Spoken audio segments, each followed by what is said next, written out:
Elo, que é psicóloga aqui na Comadre, e vai vir falar também. Oi, Oi, bom dia, tudo bem? bom dia, tá? Tudo bom? Tudo bem. E aí, vamos conversar um pouquinho sobre aborto espontâneo? Esse fantasma aí que assombra tanto as gestantes, né? Principalmente no início da gestação, e que também é uma sombra aí para várias gestantes que já viveram isso em outras gestações, têm medo de viver novamente, para mulheres que nunca engravidaram e de repente estão pensando em engravidar e também já se pegam com medo de viver uma perda, que é sempre muito difícil e pouco falada, né? As pessoas têm bastante resistência em falar sobre isso, quando vivem, enfiam debaixo do tapete e seguem com a sua dor, e a família acaba também não dando muita importância, na maioria das vezes. Ah, porque você é jovem, você vai engravidar de novo. A gente consegue esquecer, passar por cima disso, porque foi uma perda inicial, era só um embriãozinho. E aí as mulheres vão tendo cada vez mais a sua dor desvalorizada. Então eu queria que quem estivesse aí, que já viveu isso, colocasse a sua experiência, perguntasse, e hoje a gente vai conversar bastante. Legal, eu só queria ver, tá? Se você consegue, tem que tirar o som do computador. Ah, peraí. Foi. Isso. Se você consegue deixar nos comentários fixado do Instagram o tema, porque aí quem entra depois consegue acompanhar. Eu acho que você deve ter que você comentar e aí deve ter alguma função para deixar fixado. Deixa eu Vê se colocar. dá certo.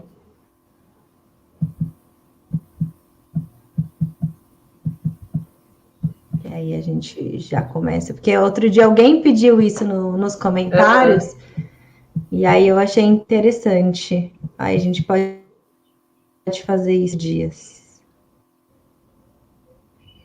Eu coloquei, mas não sei, não tinha uma opção, só tinha publicar, não tinha uma opção fixar. Se você clica aí no comentário, não acontece nada, não aparece nenhuma opção. Não, só aparece publicar. Peraí.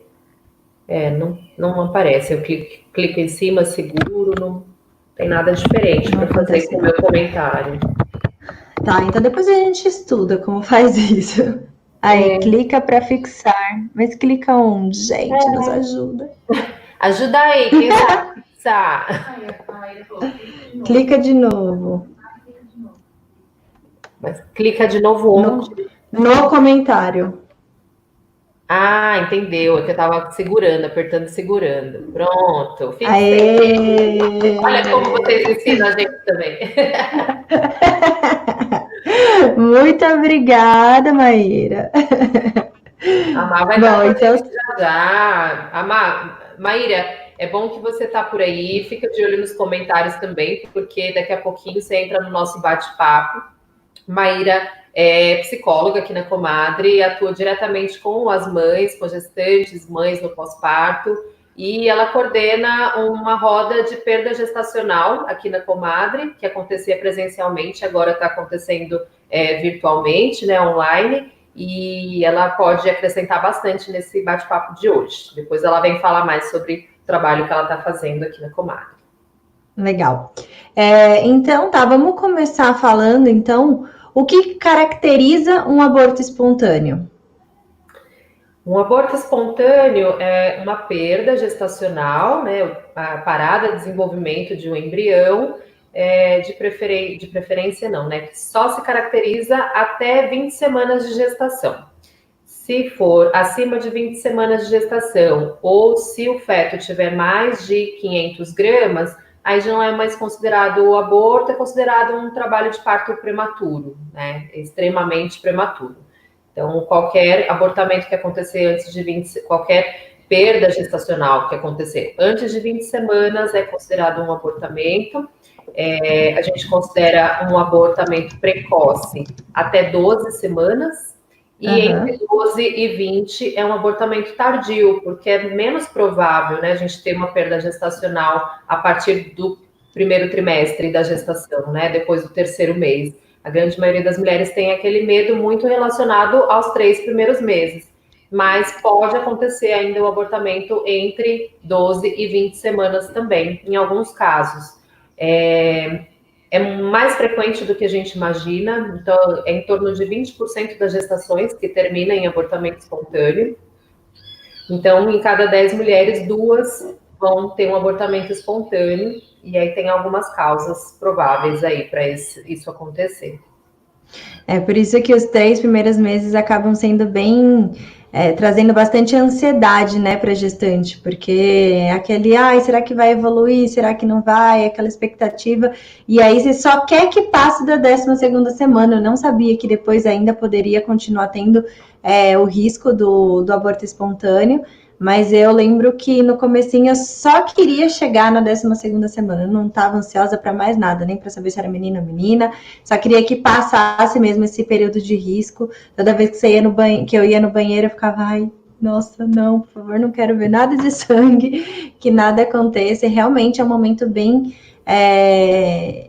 de muita ansiedade para a gestante, né? Para saber se aquela gestação vai evoluir, se não vai, porque não tem como não gerar expectativa, né? Principalmente se é uma gravidez que você planejou, que você está esperando, a hora que você vê o positivo, você já começa a criar muita expectativa, sonhos, né? Começa a pensar em 1 milhão de coisas. E aí, tá, eu queria saber, eu sei que são vários os motivos, mas o que pode provocar o aborto espontâneo? Realmente tem muitos motivos, né, que podem desencadear um abortamento espontâneo, desde o que a gente chama de seleção natural, né, de repente um embrião com alguma malformação genética, uma condição incompatível com a vida. A natureza dá o seu jeito, né, de fazer a eliminação desse embrião naturalmente, ou até de causas maternas. Então, doenças da mãe que podem influenciar, algumas doenças autoimunes, como o lúpus, alterações de tireoide que estão descompensadas, mulheres hipertensas, diabéticas também descompensadas, infecções, infecção urinária, infecções uterinas, vaginais, então alguns quadros infecciosos mais graves. Basicamente assim, o nosso corpo entende que aquele ambiente não está bom para o bebê, né? Não está bom para um bebê se desenvolver. A natureza sabe que uma gestação sobrecarrega ainda mais o organismo materno, todos os nossos sistemas ficam sobrecarregados com a gestação, e aí, como uma forma de proteção até, o corpo fala, olha, não dá para você gerar agora, porque está tudo em desequilíbrio aqui. Vamos arrumar a casa primeiro, para depois convidar alguém para chegar. E aí acaba acontecendo a perda espontânea. E tem alguma coisa que a gente possa fazer para evitar? Não tem nada que se possa fazer para evitar. Claro, planejar uma gestação dentro de um momento da vida mais saudável não deixa de ser uma forma de evitar também, né? Porque se eu tenho um corpo saudável, eu estou com os meus exames normais, né? Não tenho diabetes, não tenho hipertensão, me alimento bem, faço atividade física, eu garanto que pelo menos a casa tá boa, né? Tá habitável para a gente esperar esse bebê. Mas eu não consigo garantir que na formação dele, realmente, né, geneticamente, ele esteja saudável. E isso não tem como a gente planejar, prever. Então, a gente sempre vai estar sujeito à questão da seleção natural, enfim, desse acontecimento aí, e pode cair nos 20% de mulheres que passam por isso. Quando a gente tem, só para finalizar essa ideia, quando a gente tem uma ameaça de abortamento, né, muitas mulheres têm, no início da gestação, um pequeno sangramento, um descolamento do saco gestacional, tem alguns cuidados que são recomendados como uma tentativa de tentar que isso evolua exatamente para um abortamento. Porém, mesmo esses cuidados, eles não têm evidências científicas que eles são eficazes para evitar uma perda gestacional. Então, muitas mulheres, quando têm sangramento inicial ou têm histórico de perdas anteriores, fazem repouso no início da gestação, usam progesterona, óvulos de progesterona endovaginal para ajudar o embrião a se fixar melhor. Porém, se a gente for pensar em evidências científicas, estudos que concluam que isso realmente vai fazer diferença, não tem diferença, tá? Tá. E o aborto, ele pode ser hereditário, assim, se minha mãe teve um aborto alguma vez, eu tenho uma chance maior, uma propensão a ter um aborto espontâneo ou não? Do ponto de vista fisiológico, não tem essa correlação, não tem evidência científica que comprove isso, mas a gente sabe que a gente não é só corpo, então eu que trabalho com mulheres, acompanho muitas vezes histórias de mulheres que têm essa questão familiar muito forte, de muitas perdas gestacionais. A mãe teve, as avós tiveram, as tias tiveram, e o que eu percebo algumas vezes é que emocionalmente as mulheres vão encontrando caminhos para se identificarem, enfim, como que eu posso dizer, reproduzirem as histórias maternas, as histórias das mulheres da sua família. E isso, às vezes, acaba acontecendo, né, novamente com essa mulher. Na constelação familiar, o abortamento ele tem um papel bem marcante. A gente vai falar isso mais depois nas questões psicológicas, emocionais, mas quem já fez constelação familiar, quem já estudou sobre a constelação familiar, sistemas familiares, sabe que sempre um bebê que passou, né, foi um aborto, mesmo que foi um aborto espontâneo, um aborto provocado, ele tem que ter o seu lugar garantido naquela família.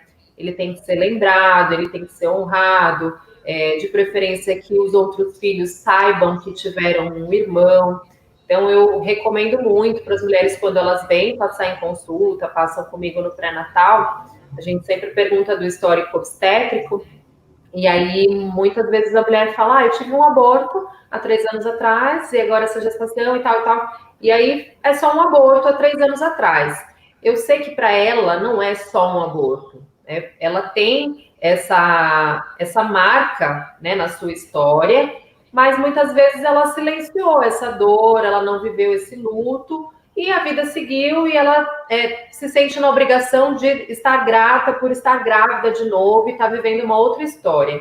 E aí, essa história desse primeiro bebê ficou esquecida, né? Assim, não esquecida, mas anestesiada ali no coração dela. E da família inteira, do pai, do bebê, enfim.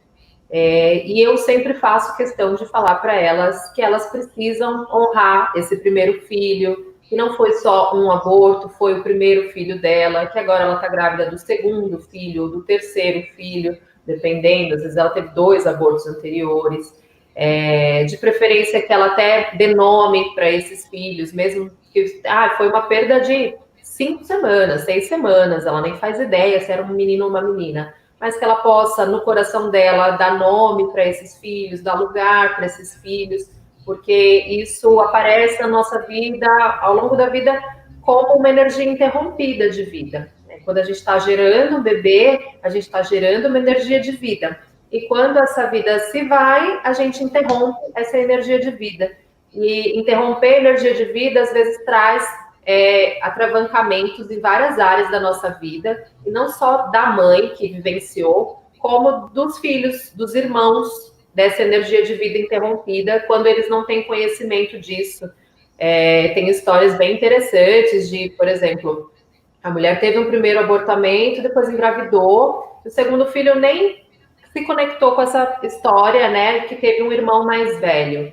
E essa pessoa, às vezes, ela carrega um peso de filho mais velho, porque ela entende que ela é o primeiro filho dessa família, porém ela não é o filho mais velho, né? Existiu um bebê antes dele, que não nasceu, mas tem o seu lugar ali na família, e as coisas estão fora do lugar, porque dentro da família da gente, na constelação, a gente aprende que cada um tem o seu lugar. Então, mãe e pai têm o lugar de pioneiros, cada filho tem o seu lugar no sistema, e quando a gente entra no lugar de um filho que foi perdido, a gente está assumindo um papel que não é nosso nessa família. Então, é muito importante se cuidar emocionalmente após o aborto e sempre relembrar dessas experiências e honrar essas experiências e aprender com elas e também falar sobre elas, porque é assim que as mulheres vão se sentir cada vez mais no direito de viver o luto, de expor a sua dor, né, de mostrar o quanto elas se sentiram tristes com essa perda, independente da idade gestacional que tinha.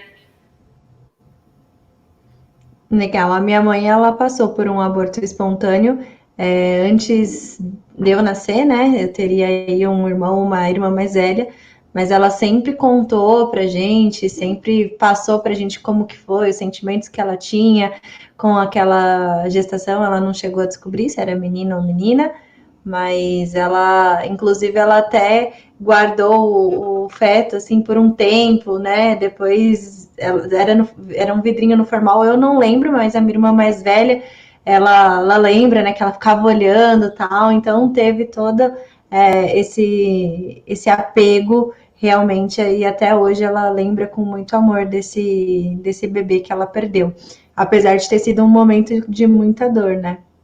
Sim, a Má vai vir falar sobre isso daqui a pouquinho, ela pode falar bem melhor do que eu até, sobre exatamente esses rituais, né, de despedida, de elaboração do luto, que a mulher deve ter para conseguir lidar com esse processo todo. Não só a Tá. mulher, a família, né? Legal, isso é muito legal. E aí tá, quais são os sinais de alerta de que pode estar realmente acontecendo um aborto espontâneo? Principal sinal de alerta é sangramento, né? Sangramento na gestação, ele pode até ser uma coisa comum, vamos dizer assim. Muitas mulheres apresentam algum sangramento ao longo da gestação, mas ele não dá para a gente considerar normal. Assim, é normal sangrar na gestação. Pode ter algumas causas de sangramento na gestação, às vezes até pós-relação sexual, a vagina ela fica mais sensível durante a gestação, os vasos ficam mais sensíveis, e aí pelo atrito pode ter um sangramento, alguma alteraçãozinha no colo do útero pode também apresentar um sangramento, mas sangrar no primeiro trimestre é sempre algo mais delicado, então a qualquer sinal de sangramento realmente a gente deve procurar o pronto-socorro para, né, receber orientações e acompanhar se está tudo bem. Cólicas muito fortes, né? É comum ter cólica também no início da gestação, pelo aumento do volume uterino, distensão ali dos ligamentos, o útero, né, se modificando muito rapidamente, que acontece aí até 12 semanas. Muitas mulheres têm cólica, cólica que irradia para lombar e tal, mas se for uma cólica extremamente forte, muito longe de uma cólica menstrual, vier acompanhada de mal-estar, ou vier acompanhada de sangramento, a gente precisa de um acompanhamento dessa cólica, Legal. desse quadro. E olha que doida que eu falei agora que eu não lembro, mas a minha irmã mais velha, ela lembra. Lógico que eu não lembro, eu ainda não existia. Tá vendo? Agora eu pensei, como que eu não lembro? Mas peraí, eu nem existia, como que eu ia lembrar? Pois mas faz parte da sua história, mesmo sem você existir. Né? Como é importante se falar sobre isso. Você tem tão viva essa memória, né? Esse sentimento da sua mãe, que você introjetou como a sua história. Você até esqueceu que você não existia. Parecia que eu tava lá, parecia que eu tenho. Parece que eu tenho lembrança desse potinho de vidro por a minha irmã mais velha me falar como que era e como era a sensação dela olhar aquilo. Que legal, gente, muito engraçado. E aí, então, tá, nesse caso, o que deve ser feito, né? Se a mulher percebeu que ela tá tendo uma cólica, um sangramento, o que ela deve fazer? Ela deve ir para o hospital, deve ligar para o médico? O que ela deve fazer? Se ela tiver um obstetra acompanhando, uma parteira acompanhando, de preferência ela deve entrar em contato com a sua equipe, porque normalmente a equipe vai dar algumas orientações de acordo com os sintomas que ela está apresentando. Às vezes pode ser só um sintoma de uma infecção urinária, por exemplo, a equipe pode orientar ela a colher um exame de urina, mas se for um sangramento mesmo, é um pouco mais difícil da gente conseguir ter certeza de que está tudo bem só num exame no consultório, por exemplo, né?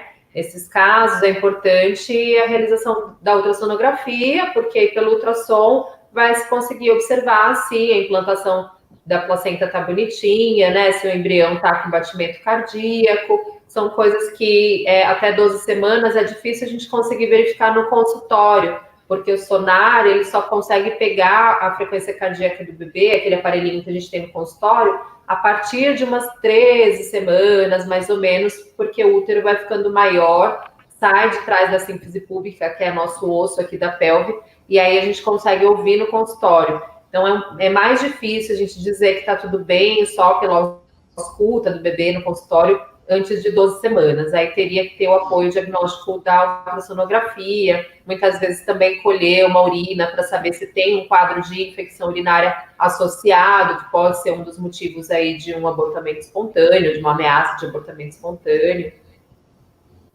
Então, o melhor é falar com a sua equipe, se eu não tenho uma equipe, realmente ir até o pronto-socorro, que tenha pronto-socorro ginecológico, né? Obstétrico e ginecológico. Tá. O doutor Osias, ele comentou aqui assim, ó. Olá, sou dentista. É uma coisa que muitas vezes não é considerado. A boca como via importante de infecção. Inclusive, tem estudos que mostram a ligação de parto prematuro e infecções bucais.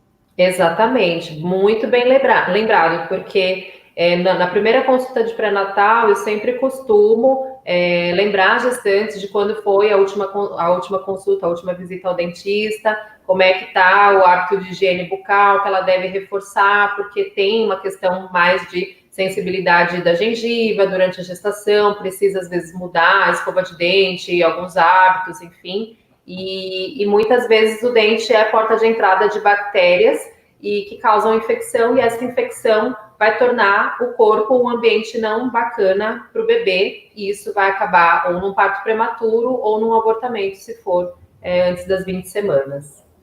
Interessante, porque logo que eu descobri que eu estava grávida, eu contei para minha dentista, ela falou, então agora o cuidado vai ser redobrado, a gente vai aumentar as suas limpezas e tal, e eu ficava, nossa gente, mas que exagero, né? E eu não sabia da importância disso. E aí ela sempre falava, pode marcar agora, semana que vem você vai fazer outra limpeza, e eu, de novo, outra raspagem, e ela, sim senhora, eu quero essa gengiva maravilhosa, eu, tá bom.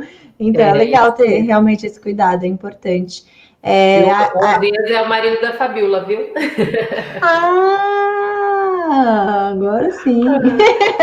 A Fabi é nosso apoio, tá aqui do lado, só no making off, e é uma das sócias da comadre, e o Osias é odonto, é o marido da Fabiola, aliás, o marido da Karina também é odonto, só o meu que não é. O meu também não. A Iris, ela é minha cunhada, ela tá assistindo a gente aqui, e ela perguntou, tem algum alimento, fruta ou chá que causa o aborto? A gente acabou falando isso ontem no Pode ou Não Pode, na gestação. Tem alguns alimentos, alguns chás, né, alguns fitoterápicos que são considerados abortivos, mas tudo, como a gente falou ontem, assim, se usado em grandes quantidades, né? Por exemplo, ontem conversando com a Aline Teles, que é a nutricionista aqui, né, da comadre, a gente conversou um pouco sobre a canela, que todo mundo tem essa coisa com chá de canela, comer canela. Ai, meu Deus, comi um bolo de banana com canela, e agora, né? Será que é abortivo? Eu estava grávida e não sabia. Não tem, gente, assim, precisa de uma ingesta muito grande desse alimento para a gente conseguir ter esse efeito de estimular contrações uterinas para realmente o bebê, né, o embriãozinho não resistir. É uma coisa que precisa de muita ingesta. Então, qualquer alimento, ela teve até um caso, a Aline comentou de um caso, por exemplo, a linhaça. Ela falou, a linhaça, quando ela é consumida em grandes quantidades, ela pode também ter um efeito abortivo. Mas ela falou, eu, por exemplo, como uma colher de linhaça todos os dias, até para questão intestinal, e ela está grávida. Ela falou, já tive uma paciente que eu acompanhei que ela tinha tido alguns abortos de repetição e ela ingeria 4 colheres de linhaça por dia, era um hábito dela. Ela falou, eu nem sei por que ela comia tanta linhaça, mas ela tinha 4 colheres de linhaça por dia. Então, talvez uma quantidade mais acentuada seja algo que tenha, né, uma implicação. Por isso que é sempre importante, estou gestante, tenho uma alimentação que eu não sei se é muito legal para a gestação, é legal passar com a nutricionista, porque a nutricionista ela vai direcionar exatamente as quantidades, né, o que é seguro, o que não é seguro. Mas, por exemplo, a canela, a gente só não recomenda mesmo chá de canela, porque é uma infusão forte, né, da canela em pau. E isso pode estimular um pouco mais contrações uterinas. Não quer dizer que vai acabar no abortamento, mas pode causar contração. Então, se eu posso evitar, é melhor evitar. Mas, assim, canela em tempero de um bolo para comer com banana, num curau, não vai ter nenhum problema para gestação. É só ter alguns cuidados mesmo, e sempre que tiver em dúvida, pergunta para a nutricionista, que a nutricionista sabe informar direitinho para vocês. Foi outra coisa que eu falei ontem, cada um no seu quadrado, muitas vezes você vai perguntar para o obstetra vai vetar, porque pelo sim, pelo não, ele não sabe, ele fala não, e aí às vezes você fica se martirizando, deixando de consumir uma coisa que é seu hábito, né, e não tem evidência científica nenhuma que aquilo possa ser prejudicial. Então, melhor é sempre conversar com uma nutricionista, de preferência especializada em nutrição materno-infantil, que é quem vai saber direitinho os efeitos daquilo na gestação. Tá. Othaí, como que funciona a curetagem? Quando que ela é cabível? Essa é uma dúvida bem frequente, porque muitas mulheres que, né, chegam lá para fazer ultrassonografia e de repente tem a triste surpresa de que o embrião está sem batimento cardíaco, parou de se desenvolver, né, há 1, 2 semanas atrás. E agora, qual que é o caminho, né? Existe recomendação de conduta expectante, então o importante é sempre trazer para a mulher essas explicações sobre os prós e os contras de cada caminho, e que a mulher possa decidir, junto com o seu companheiro, com a sua família, qual é o caminho que faz sentido, né, no contexto deles. Um dos caminhos é a conduta expectante, é aguardar o corpo fazer a expulsão natural desses restos, né, ovulares, né, do saco gestacional, do embriãozinho. E um outro caminho seria o esvaziamento do útero, que pode ser feito via curetagem, que é o que a gente mais observa por aí, ou via AMIU, que é um procedimento que é aspiração manual intrauterina. Então, são 2 procedimentos diferentes, com o mesmo intuito, né, que é tirar esses restos ovulares que estão lá. Se a mulher quiser esperar, ela pode esperar, é seguro também aguardar, tem algumas orientações que são recomendadas, como colher alguns exames para ver risco infeccioso, um hemograma, coagulograma, para ver como está a coagulação da mulher, e acompanhando essa evolução pós-aborto, de períodos em períodos, geralmente 1 vez por semana, essa mulher recolhe os exames e vê como é que está. E é possível esperar, em média, mais ou menos 1 mês. Alguns médicos até esperam um pouco mais, outros têm um limite um pouco menor, esperam 2 semanas, mas é seguro esperar tranquilamente 1 mês a expulsão natural dessa gestação que não foi para frente. Se for a opção pela curetagem, né, pelo esvaziamento naquela hora mesmo do útero, muitas vezes a mulher já está lá e fala, não, eu quero finalizar mesmo, não tenho suporte emocional, enfim, para ficar levando isso adiante, né, aguardando, minha cabeça vai pirar, não estou preparada, né, para estar com um bebê sem vida dentro da barriga, então eu quero realmente finalizar esse processo. Hoje, o Ministério da Saúde recomenda como primeira escolha a AMIU, porque é um procedimento com menos riscos para a mãe, por ser um procedimento mais ambulatorial, não precisa ser feito em centro cirúrgico, pode ser numa sala de procedimento, é um procedimento muito menos invasivo, que é só uma aspiração, é um equipamento que tem como se fosse uma seringa grande, que é posicionada na entrada do colo do útero. Esse colo, se ele não tiver dilatado um pouquinho, até pode ser usado o misoprostol, que é o comprimido que faz o colo dilatar, umas 2 horas antes do procedimento. É colocado o comprimido, o colo vai trabalhar um pouquinho, dilatar um pouquinho, e depois essa seringa é colocada no colo do útero, e aí esse conteúdo é aspirado com uma cânula, né? Então é uma sucção mesmo, um vácuo é feito ali, e aí esse conteúdo é retirado do útero. Na curetagem já é um pouco diferente. Na curetagem a gente precisa de uma raquianestesia, de centro cirúrgico. A curetagem precisa dilatar o colo do útero, muitas vezes, né, com um equipamento que dilata o colo do útero ali mecanicamente. Introduzir uma cureta dentro do útero, que é como se fosse um objeto que tem uma pontinha igual uma colherzinha, que faz uma raspagem na parede do útero. Então, essa raspagem na parede do útero é muito mais invasiva do que a aspiração. Essa raspagem ela pode até causar, por exemplo, uma perfuração da parede uterina, pode causar uma hemorragia, a cicatrização depois dessas paredes que foram ali raspadas podem gerar fibroses ali, aderências, e isso até para gestações futuras ser prejudicial, no sentido até de acretismo placentário, a placenta fica presa ali nesses lugares de aderência dessa cicatrização anterior. Então, de preferência, se as mulheres puderem optar pela AMIL, é o melhor, né? É o mais seguro, com menos riscos, até a recuperação é mais tranquila e vai ter o mesmo resultado, né, de esvaziamento do útero.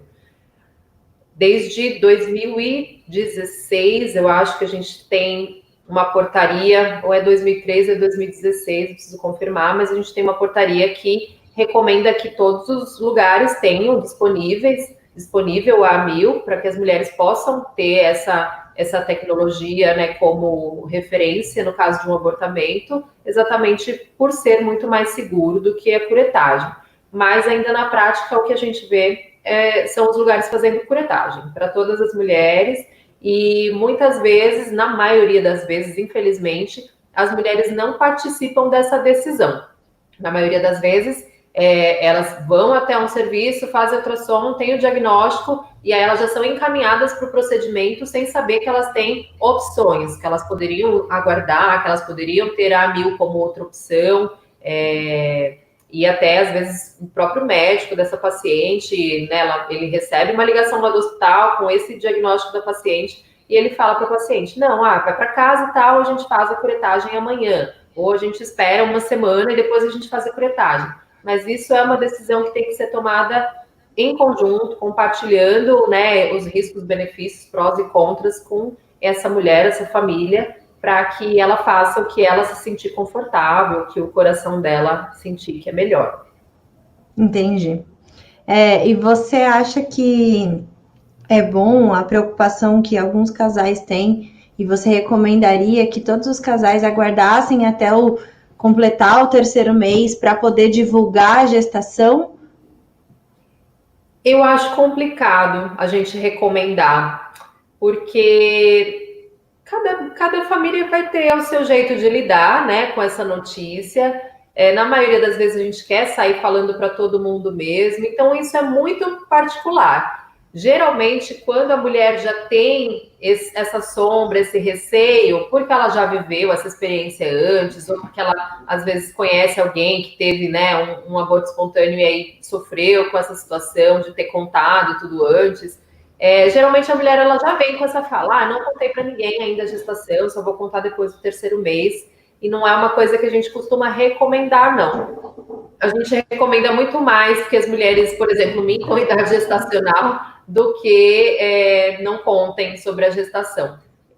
E mais por isso, porque eu acho que as pessoas precisam saber, né, que isso é uma coisa possível. Quanto mais as mulheres se silenciarem, não compartilharem, e assim, eu tive uma perda com 2 meses, mas que bom, eu não tinha falado para ninguém, então só eu sei. A dor é só dela, né? E elas continuam invisíveis, e os abortamentos continuam invisíveis na nossa sociedade.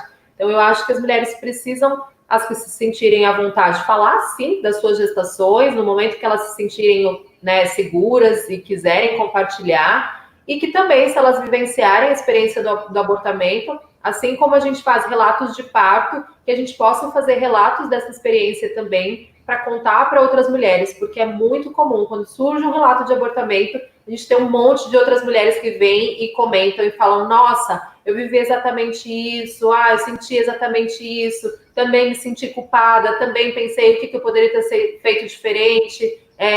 Então, tem muitas mulheres querendo ouvir sobre isso. Eu não acho que a gente deve silenciar e deixar de contar sobre a gestação por esse medo. Mesmo porque quando a gente silencia e realmente não é muito falado, eu acho que a forma de lidar é diferente, né? Porque as pessoas não sabem, é tão comum assim, e tá tudo bem passar por isso, e é algo que qualquer gestante está suscetível a passar. Eu acho que quando é mais falado o assunto, é mais confortante, né, para quem passa por isso. Fica tranquila, muitas mulheres acabam passando por isso, é algo normal, né? E quando quando não é falada, ela fica com aquela, eu não posso nem falar para ninguém, porque além de ter que lidar com a minha frustração, eu vou ter que lidar com a frustração dos outros, né?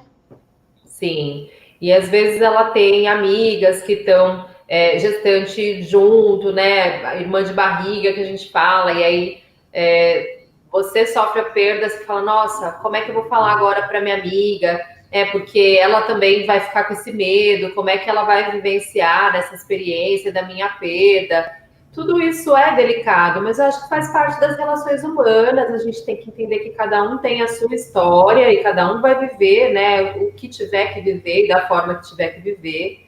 E por mais que a nossa família tenha as expectativas dela, né, a avó, os tios, às vezes o irmãozinho mais velho, né? No caso de filhos mais velhos. Eu, por exemplo, quando eu engravidei pela segunda vez, eu fiquei pensando se eu contaria para minha filha mais velha que eu estava grávida, porque ela tinha 4 anos. E aí eu falei, eu talvez saiba lidar com essa perda, não sei, porque eu nunca tive. Mas como é que é para uma criança de 4 anos lidar, né, com essa perda? E depois eu pensei e falei, não, né? A morte faz parte da vida. Eu acho que ela tem que aprender a lidar com perdas, se for o nosso destino, se for a história da nossa família, que ela aprenda a lidar com isso desde agora. E ela acabou não lidando com isso comigo, porque graças a Deus a minha gestação evoluiu bem, mas ela lidou com isso alguns anos mais tarde, aí com 7 anos, com a perda de uma priminha, que era filha da minha cunhada, que ela teve uma perda de um bebê de 23 semanas e que sobreviveu só 3 dias e acabou indo a óbito. Então, foi uma perda muito triste para nossa família.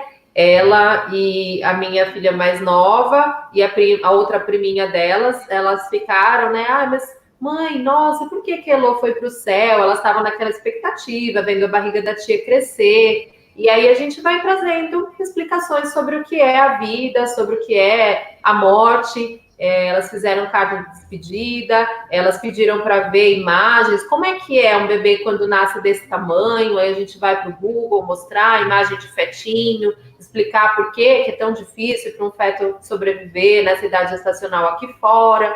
E aí elas foram entendendo, né, que a passagem da Elô foi breve, mas que é prima delas, elas lembram sempre, Elô, Elô, Elô. Então, eu acho que a gente deve falar mais até sobre a morte, né? Porque acaba sendo um tabu a morte na nossa vida, em qualquer idade, e um abortamento não deixa de ser uma perda, uma morte, a gente acaba também silenciando e não falando sobre ele. Exatamente. Eu até ia comentar. Uma colega minha comentou uma vez comigo que ela sofreu um aborto espontâneo e que ela não compartilhou com ninguém. Acho que a única pessoa que ela compartilhou foi a mãe dela. E ela falou, nossa, eu me arrependo muito, porque a minha preocupação era realmente lidar com a decepção, né, dos outros, né, que eu já tinha a minha própria. E aí depois eu pensei, não, eu devia ter compartilhado isso, né? Eu devia, porque as pessoas iam me confortar ainda mais. Eu não devia ter guardado só para mim aquele sentimento. As pessoas tinham o direito também de saber que houve uma vida ali e que ela se encerrou antes do que a gente imaginava, né, do que a gente esperava, mas era justo com todo mundo. E aí eu fiquei pensando depois, né, e realmente faz muito sentido. Faz todo sentido. Eu acho que a gente pode convidar a Má para falar um pouquinho sobre isso também, das questões emocionais. Sim. Eu acho que eu posso só fazer mais uma pergunta e depois a gente entra Pode, já ela, no emocional. Má, E vai se organizando aí para entrar, que você já vai entrar aqui, que a sua fala é necessária. exato. Quem sofre um aborto espontâneo depois tem mais chances de sofrer outros abortos? Se for por uma questão de seleção natural, enfim, às vezes existem síndromes genéticas que são familiares e aí precisa ser estudado. Por exemplo, um embrião que depende do tamanho do embrião, geralmente assim, até nas primeiras semanas, até 8, 9 semanas, às vezes é mais difícil a gente conseguir examinar material genético para saber se esse embrião tinha uma má formação, tinha uma síndrome. Quando é um fetinho um pouquinho mais velho, é possível se mandar para uma análise anatomopatológica, que essa análise vai conseguir evidenciar se tinha uma malformação genética, alguma síndrome, e aí talvez precise de um aconselhamento genético dessa família, do pai, da mãe, para investigar históricos dessa doença nessa família. E aí, se essa mulher realmente tiver uma doença genética forte, tanto do lado do pai quanto do lado da mãe, pode ser que outros, né, filhos que ela venha a ter também apresentem a mesma questão. Uma outra causa aí de abortamento é a incompetência istmo-cervical, que é quando o colo do útero não consegue suportar o peso do bebê e aí ele dilata e a mulher perde o bebê ou tem um parto muito prematuro, né? Às vezes depois de 20 semanas. Mas essa incompetência, ela pode acontecer aí a partir, às vezes, de 15, 16 semanas, conforme o feto começa a ficar mais pesadinho. E aí, se esse for o motivo, né, uma entrada em trabalho de parto, né, mas ainda antes de 20 semanas é considerado abortamento, mas foi o colo do útero que começou a dilatar e aí ela teve uma perda espontânea desse feto, na próxima gestação ela vai fazer um procedimento que chama cerclagem, que é costurar o colo do útero para que o colo não abra, né, quando esse bebê começar a pesar. Então, geralmente é feito aí em torno de 13, 14, 15 semanas no máximo, quando esse bebê começou a pesar, para essa mulher conseguir segurar essa gestação até o final. Então, depende de um diagnóstico, né, de uma investigação. O que acontece algumas vezes é que não há uma investigação de perdas anteriores. Ah, a mulher teve uma perda anterior e a profissional que está atendendo agora não valoriza muito isso e essa mulher pode voltar a passar pela mesma condição. Outra coisa que pode acontecer é no caso das coagulopatias, as mulheres que têm trombofilia, por exemplo, que é uma doença que causa formação de trombos, né, nas veias, formação de como se fossem coágulos assim nas veias, e isso vai interromper o fluxo de oxigênio nas artérias uterinas e deixar o feto sem oxigenação, e isso pode vir a ocasionar uma morte fetal, né, um abortamento espontâneo. As mulheres que têm abortamento de repetição, geralmente elas são investigadas para trombofilia, e se elas têm comprovado por exames que elas têm essa alteração, elas recebem um anticoagulante durante a gestação, são injeções que são tomadas diariamente, a mulher mesmo se aplica, alguém da família aplica, até o final da gestação e até durante as primeiras semanas pós-parto, para evitar complicações de coagulação, de trombofilia durante a gestação. Geralmente é considerado necessário investigação quando a mulher tem mais de 2 abortos de repetição, né?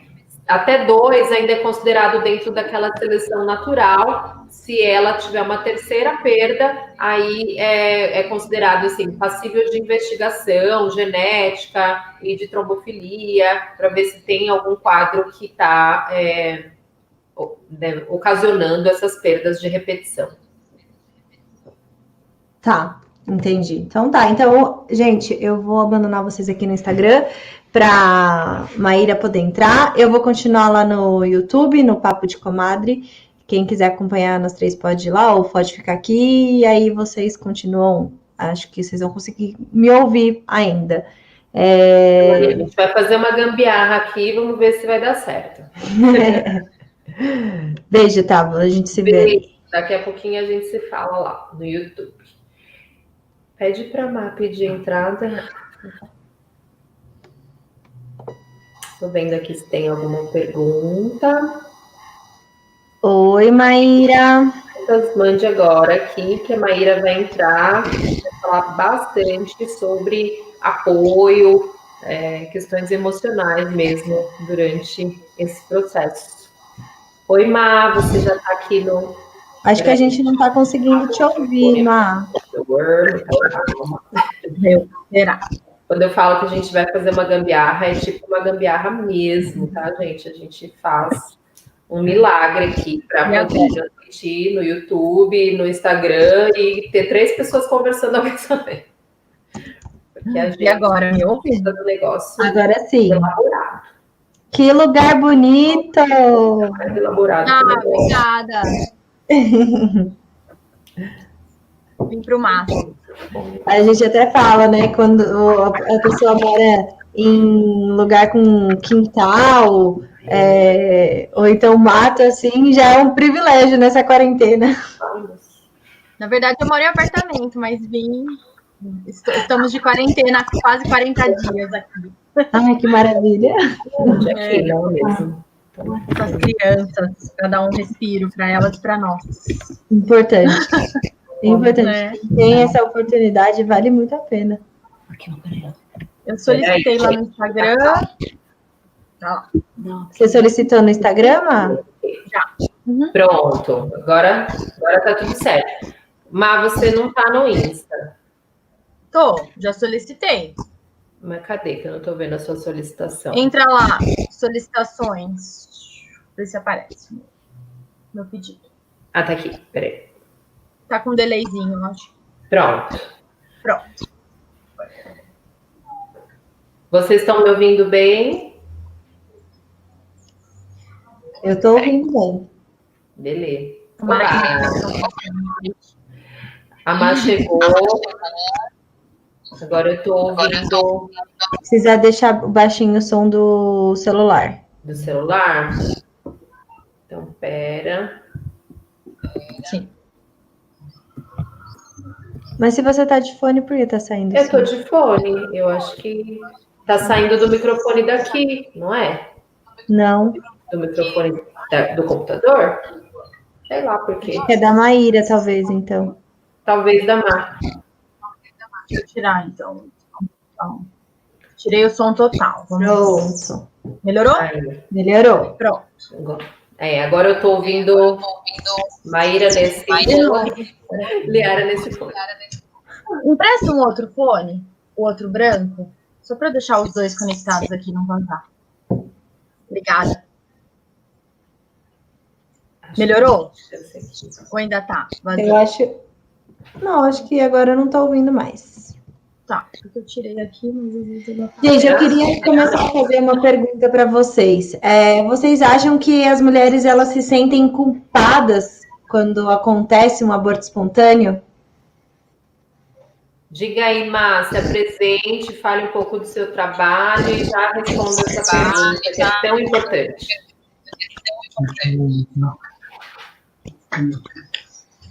Olha, a culpa faz parte do processo, mas na verdade a culpa tem uma raiz anterior, né? A culpa vem desde a ambivalência da notícia da gestação, da gravidez. Desde quando a mulher se descobre grávida, tem uma ambivalência de sentimentos, né? Principalmente relacionado a se ter planejamento ou não anterior nessa gestação, né? Se essa gestação foi planejada, se essa mulher, essa família se organizou para essa gestação, né? Então, tem algumas questões anteriores ao processo do abortamento, ao aborto espontâneo, que com o aborto podem se acentuar, né? Tem uma chance de se acentuar. Porque é normal a mulher, de quando se descobre grávida, ao mesmo tempo que pensar, nossa, que legal, tô grávida, nossa, que droga, eu tô grávida, porque muitas coisas eu vou ter que me reorganizar e deixar de lado, né, me planejar para o futuro, deixar para depois, tem muitas perdas. A gente sabe pelas pesquisas que 50% das mulheres não planejaram a gravidez. Em média, no Brasil, 40% a 50% das mulheres que se planejaram, será que elas se organizaram? Né? Então, o primeiro trimestre da gestação, ele é um período muito tenso, é um período de uma grande carga de estresse para as mulheres. Né? Dentro do estudo da psicologia perinatal, a gente tem números bastante alarmantes, inclusive, né? Escrevi até um texto sobre isso que a gente publicou no perfil da Comadre na semana passada. A gente sabe que 1 em cada 4 mulheres estão com sintomas depressivos, e a gente sabe que 65% das mulheres, então a gente pode pensar 3 em cada 4, quase mulheres, estão vivenciando grandes questões significativas de estresse. Né? Então, muito pela questão do planejamento, questões sociais e ambientais, e emocionais, internas e externas da família, relacionada à gestação, relacionada ao momento da vida, relacionada também ao momento do país, né? A gente sabe que hoje, atualmente, com a questão do Covid, com questões da pandemia que a gente está vivenciando, esse número quase triplica, né? Então, a gente tem mulheres vivenciando estresse, sintomas depressivos e muita ansiedade por muitos fatores, internos e externos, né? De ansiedade, a gente tem uma pesquisa dos últimos 10 anos de 67% das mulheres vivenciando um grau significativo de ansiedade no primeiro trimestre da gestação. Então, são muitos fatores associados. A culpa é um processo de elaboração, muitas vezes, social, não só individual e emocional particular dessa mulher, mas muitas vezes social, né? Que cobra-se que essa mulher esteja vivenciando uma gestação plena, né? Com uma felicidade extrema, aquela felicidade, né? Ocidental, que muitas vezes não acontece se a gente, então, olhar para esses números das famílias e das mulheres que não planejaram uma gestação e que não têm condições, muitas vezes, sociais, emocionais, psíquicas e familiares para uma gestação plena e saudável.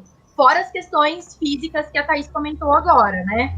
Então, a gente tem muitas coisas, né, aglomeradas que englobam esse sentimento ambivalente de culpa, de medo, né? A Thaís falou sobre o medo, né? O medo é uma outra questão que está muito permeada nesse primeiro trimestre, né? Por conta de todos esses fatores e essa ambivalência entre desejar abortar e o medo de abortar.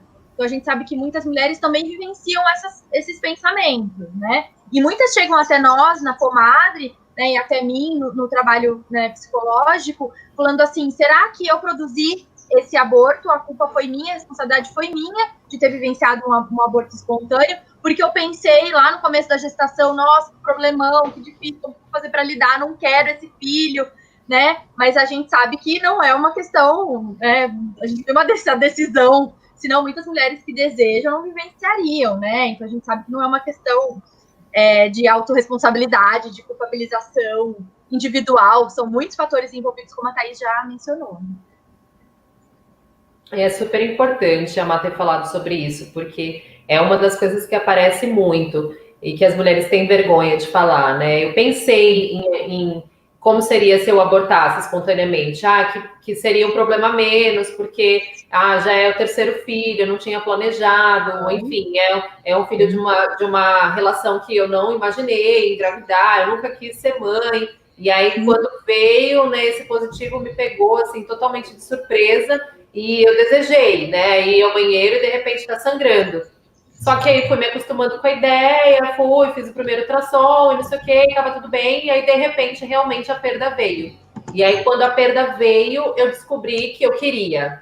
Né? E aí elas ficam enlouquecidas, porque não, aí eu descobri que eu queria ser mãe. Já acompanhei algumas mulheres aqui que tinham decidido, por exemplo, não ter filhos, já estavam, né, com uma idade um pouco mais avançada, já numa estrutura familiar e de carreira, já uma outra dinâmica, e aí que se viram grávidas e, meu Deus, não, eu já tinha decidido que eu não queria. E aí se passaram por uma perda e, de repente, pensaram, não, eu queria, na verdade, né? Agora eu quero, agora faz sentido. E vem muita culpa. Eu rejeitei, por isso eu perdi. Ou fiz uma atividade que não deveria ter feito, enfim, não segui as recomendações de ficar de repouso que eu deveria ficar. É uma coisa que cria-se uns mitos também, né? Criam-se uns mitos assim, sociais, né? Eu mesma já ouvi, né? Eu passei por 2 abortos espontâneos há 8 anos atrás, e eu já ouvi, foi porque você andou de bicicleta, porque você andou de skate. Então as pessoas vão procurando também um motivo, né? Um motivo para se apoiar, né? Porque é uma coisa que não tem muitas vezes, né? A não ser que seja feito um exame, como a Thaís mencionou, um exame genético, alguma coisa assim para se identificar se é alguma questão da mulher, né? Do útero, fisiológica, ou do feto, do bebê. Então, né? Consegue-se, né? Explorar e identificar algumas questões, mas muitos casos, né, Thaís, não tem uma explicação palpável, né? Tipo XY. Na verdade, a grande maioria. Na verdade, a grande maioria não tem uma explicação, assim como a grande maioria das mulheres que têm uma infertilidade também, às vezes, ficam sem resposta do porquê dessa infertilidade, né? Não consigo validar, mas eu fiz todo tipo de exame, mas não sei, não tem uma explicação lógica para essa infertilidade. E aí busca-se uma explicação, né, para apoiar, para acolher, né, quando muitas vezes é esse invisível, é esse indizível, né, algo que não é algo que acontece. A gente sabe dos estudos aqui no Brasil que 1 em cada 4 mulheres, né, passam, né, tem essa frequência, né, de abortamento espontâneo sem uma explicação, né, plausível, sem uma explicação científica, né. Então isso vai, né, acaba acontecendo sem ter um motivo lógico, né? Um motivo científico mesmo. Isso mesmo. E sobre apoio, Má, quem passou pela experiência de um abortamento espontâneo, qual é o caminho? Né? Como se fortalecer nesse apoio? Onde buscar ajuda? Como falar sobre isso? Sim. Existe um tempo desse luto? Esse tempo é muito individual, assim como a vivência da gestação, não tem a gestação. É a gestação dessa mulher, então a gestação da Liara, a gestação da Thaís, a gestação da Maíra, a gestação da Renata, da Carla, da Fabíola, né? Tem a gestação dessa gestante, dessa mulher, nesse momento da vida dela. Acompanhando o que vocês já estavam conversando, né? Eu fui concordando em várias coisas aqui, porque a gente precisa olhar a história dessa mulher, dessa gestante, dessa família, né, individualmente, dentro desse recorte, desse momento da história, desse momento atual, né? Então, a gente precisa acolher essa história. Então, não tem um tempo de falar, nossa, então, com 1 mês você já pode procurar alguma ajuda, um apoio psicológico, se isso não, né, se esse sentimento, essa angústia, né, esses sentimentos que fazem parte do processo de luto, se eles não passarem, né? Porque não tem um tempo do luto, para cada um vai ser de uma forma, né, proporcional ao desejo, proporcional ao envolvimento, proporcional à história anterior, ao que vivenciou anteriormente, ao que planejou para o futuro, para esse filho, para essa família, para si, né? Então vai muito do desejo, das expectativas, da motivação, das histórias anteriores. Não tem um tempo. Eu fiz até um post sobre isso, as pessoas me perguntam muito, né? Quando que eu devo procurar um atendimento psicológico? Quando eu posso indicar já a minha amiga que passou por um luto recente para falar com você ou para participar das rodas de luto? Não tem um tempo, tem o que essa pessoa sente, que para ela é o momento dela olhar, dela ouvir histórias, dela falar sobre a sua vivência, dela falar sobre os seus medos, sobre suas angústias, né? Dela chorar, dela falar sobre isso, né? Sempre é tempo. Eu acho que a gente fala da rede de apoio, né, para a mãe, para a família, para a puérpera, mas para a mãe que sofre uma perda, que vivencia essa perda, né, dilacerante muitas vezes, dessa dor, desse luto, sempre é importante o apoio, né, que pode ser individual, com uma equipe, né, individualizado no atendimento psicológico e com equipe multidisciplinar também, é importante a gente falar, né, que pode ter o apoio da ginecologista, da obstetra, da utilização de fitoterapia, essa terapia complementar, o psicólogo, o psiquiatra, dependendo do caso, também faz parte da equipe, e a acupuntura, a homeopatia. Então, tem diversos profissionais e trabalhos terapêuticos que são auxílio para esse momento. E a mulher, a família, que vai identificar em que momento ela quer olhar para isso, ela quer falar sobre isso, né? Ela quer acolher O nosso vídeo ao vivo acabou. Desculpa te interromper, Má. O nosso vídeo ao vivo acabou, mas eu vou entrar de novo. Aí você pede, solicita, tá? Tá bom. Tá dando um chiadinho, será que eu não... Faz um ronk, né? Tô bem paradinha para ele não... pra ele não... Entrar aqui de novo. Pronto, voltamos aqui ao vivo. A Má estava falando ali sobre o apoio, né, no abortamento. Ela vai entrar aqui de novo para a gente concluir a nossa ideia e finalizar. Sim.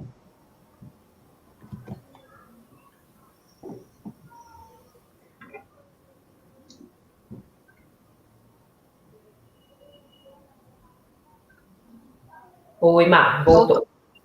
Oi, tá. Então, a gente estava falando sobre rede de apoio, né? Quando procurar.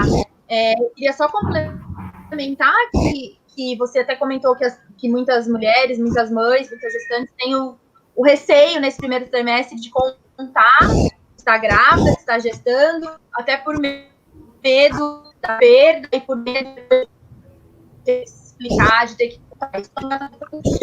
Mas é importante falar que a rede de apoio é necessária e que não dá para se prever o que vai acontecer, né? E que toda celebração, envolvimento e apoio é válido, é importante, né? Então, cada dia é precioso para vivenciar esse apoio, para vivenciar esse acolhimento, né, que a rede de apoio presta, seja ela da família, amigos, seja ela uma rede de apoio, né, de uma equipe de profissionais ou numa roda de luto, que é como a gente facilita em parceria, né, com uma equipe de psicólogos daí por São Paulo, inclusive na Comadre, e que a gente tem e que tem sido incrível, assim, né? As famílias relatam quanto se torna uma rede de apoio e de acolhimento muito forte, muito importante para esse momento de dor e de luto, né? Ô, Mai, falar um pouquinho da... desculpa te interromper, Eli. Eu ia falar se você queria falar um pouco da Casa Mães para Sempre, né? Sim, a Casa Mães para Sempre é uma ONG, e nós temos a parceria, a Comadre e outras casas, né, outros espaços de maternidade de São Paulo, e tem uma equipe de psicólogos, então, que estamos como parceiros da Casa Mães para Sempre, a Lídia que coordena essa ONG, e a gente, então, facilita rodas de luto, né, ao luto gestacional, coletivas, de a gente se acolher em grupo, se ouvir as histórias, falar sobre isso, né, e trazer viva a memória, né, dos filhos que pertencem, né, mesmo que aqui não estejam, mas que pertencem à história dessa família, a história, né, do casal, a história dessa mulher, dessa mãe. Uma, você quer falar um pouquinho também sobre a parte que a Thaís falou, da importância de viver aquele feto e não deixar ele morrer e não contar para os outros filhos, né? E a importância disso, porque como eu disse, a minha mãe, ela sofreu aquele aborto e aí eles guardaram o feto ainda por um tempo e a minha irmã tinha aquilo. E para mim parece até que é a minha história por ela ter vivido aquilo. Então, queria que você falasse um pouco sobre a importância disso, né, de deixar viva a história dessa criança que teve a vida interrompida. Sim, tem rituais, tem exercícios, tem, né, ferramentas que apoiam essa memória, né, essa história, né? Uma delas é a caixa de memória, que a gente aplica, inclusive, com as doulas estagiárias no hospital, e tem alguns hospitais no Brasil e no mundo que aplicam também, que é uma forma de guardar, seja escritos, cartas, algum objeto desse bebê, né? Ou que a família tenha comprado, que a família tenha feito desse enxoval, para se manter viva a história dessa criança. Então, se saber que essa não né? Então, saber a ordem, o pertencimento da hierarquia dessa criança na família. Então, se é o primeiro, segundo, terceiro filho, falar sobre isso, se tiver fotos, né, da mãe grávida, da barriga, né? Ou, enfim, criar-se essas memórias ludicamente, artisticamente, isso é super importante. A gente tem, inclusive, livros para contar para as crianças, tem várias atividades que podem incluir, então, né, os irmãos, outros filhos, e criar essa memória para a memória da família, né, que essa criança faz parte da memória da família. A constelação familiar, inclusive, indica de nomear, dar um nome para essa criança. Ah, não sei, será menino ou menina? O que você sente? Né? Então, fazer esse trabalho de sentir, de olhar para essa história, de olhar para esse bebê, que ele tem esse lugar de pertencimento.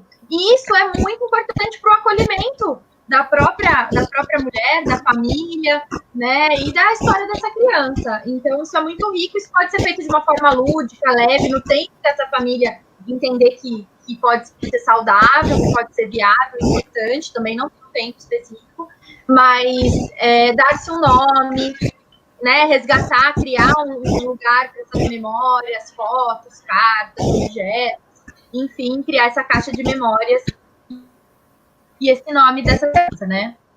Então, legal. Isso é super importante, psiquicamente inclusive, para se manter viva, né? Essa história que aconteceu, essa história que essa família viveu, né? E essa criança que faz parte, que pertence, né? Fora do Brasil, até só para citar, fora do Brasil existe um trabalho bonito, né, Má, de fotografia de parto de bebês que nasceram sem vida.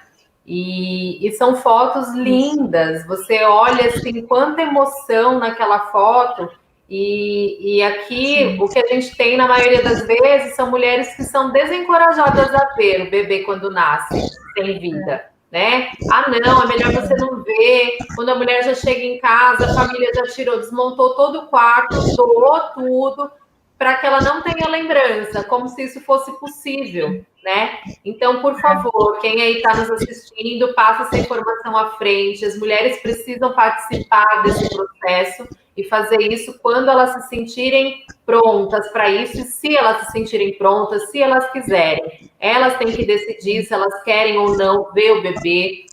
A gente sempre tenta incentivar que a mulher, sim, toque o bebê, olhe o bebê, tenha um momento sozinha com o bebê, de segurar. Às vezes, quando a gente não vê, né, um bebê que já nasceu maiorzinho, é um mini bebezinho, né? E a gente não vê, fica muito no imaginário, a gente fantasia, quer um bebê mal formado, quer um bebê defeituoso, quer um bebê, né, que não tinha aquela feição de um bebezinho que a gente imagina. E na maioria das vezes, não. Ele é um bebezinho só, sem vida, né? E que a mulher possa ter contato com esse feto, se ela tiver vontade, com esse embrião. Eu conheço histórias, inclusive, de mulheres que enterraram mesmo o bebê que não tem essa indicação, né, de enterro, que só é recomendado, obrigatório fazer o enterro a partir de 500 gramas. Mas para mulheres que quiserem fazer isso também, sim, com os fetos menores, elas têm direito de fazer isso, de fazer um cerimonial, enfim, de dar o destino que elas querem para os restos mortais ali do bebê delas. E com relação às coisas também, que o quarto, que o enxoval, que as coisas que elas prepararam, possa ter o destino que elas quiserem, quando elas quiserem. Então, que elas possam olhar as coisas, se despedir, né, sentar no quarto, chorar no quarto, imaginar, mas fazer isso no tempo delas. Então, é muito necessário também um preparo dos profissionais de saúde para acolher essa mulher que está vivenciando esse processo, independente se ela está com 6 semanas ou se ela está com 20 semanas. Sim, é a perda dela, é o filho dela, e esses profissionais têm que tentar trazer todas essas questões que a Má trouxe, uma caixa de recordação, do quanto ela quer ver esse bebê, do quanto ela quer passar um trabalho de parto, acolhida também como se fosse um trabalho de parto, né, um trabalho de abortamento, como se fosse um trabalho de parto, ter a presença de uma doula mesmo no trabalho de abortamento, decidir se ela quer fazer esse trabalho de abortamento induzido, com medicações, ou se ela quer tentar que o corpo dela faça isso naturalmente. Como a Má falou, tem uma série de técnicas de apoio que a gente usa, como acupuntura, homeopatia, fitoterapia, que a gente pode usar para, nessa espera do aguardo desse trabalho de abortamento acontecer. Eu, particularmente, tenho bastante contato com mulheres que me procuram nesse momento de vivenciar essa espera pelo abortamento espontâneo, e eu tenho tentado atuar indicando acupuntura, atuar com homeopatia, e tem tido muitos resultados bacanas, assim, de realmente o corpo conseguir finalizar esse processo sem intervenções. Tenho até alguns relatos depois para o pessoal que está lá no grupo do Telegram. Posso postar os relatos lá, os grupos dos relatos, para vocês verem como é importante vivenciar esse momento sendo apoiada, amparada, acolhida e podendo fazer escolhas também, né?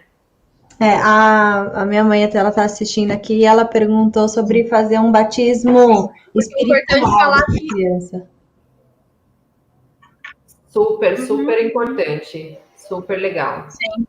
Porque é importante falar que muitas vezes é mais difícil lidar com o silêncio e com esse luto invisível, com essa invisibilidade, né, do que lidar com o tabu do luto, com o tabu da morte, com o tabu da perda, né? Então, é mais difícil ser invisível e as mulheres relatam nas rodas, né? E relataram na roda dessa semana. Nossa, faz 3 meses que eu perdi a minha filha e as pessoas não falam mais sobre isso, as pessoas não me perguntam mais sobre ela, sobre como eu tô, né? E só faz 3 meses. Então, assim, essa invisibilidade, ela é muito difícil.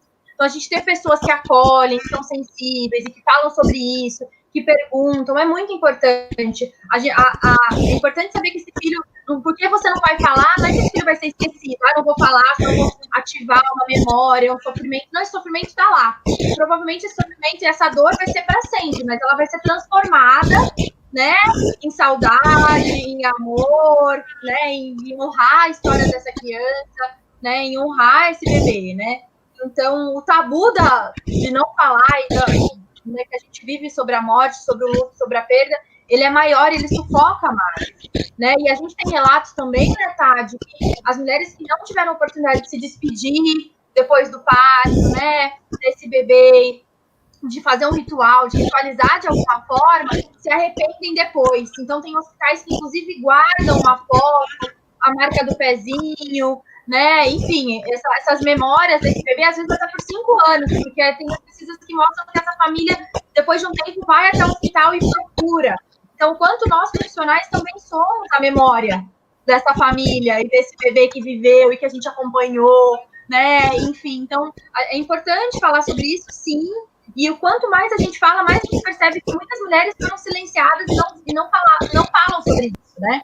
Eu lembro que em 2004, quando eu vivenciei a minha primeira perda, eu fiz uma foto e postei no Instagram, indo para a curetagem.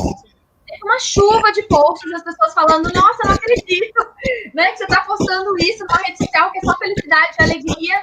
E aí, isso abriu para mim, e aí comecei a facilitar rodas de luto, porque as mulheres começaram a me procurar para falar sobre isso. E a gente começou a estimular mais isso, começou a ter mais profissionais falando disso. Então, para mim, foi uma marca na minha história, assim, enquanto me conectou a mais pessoas.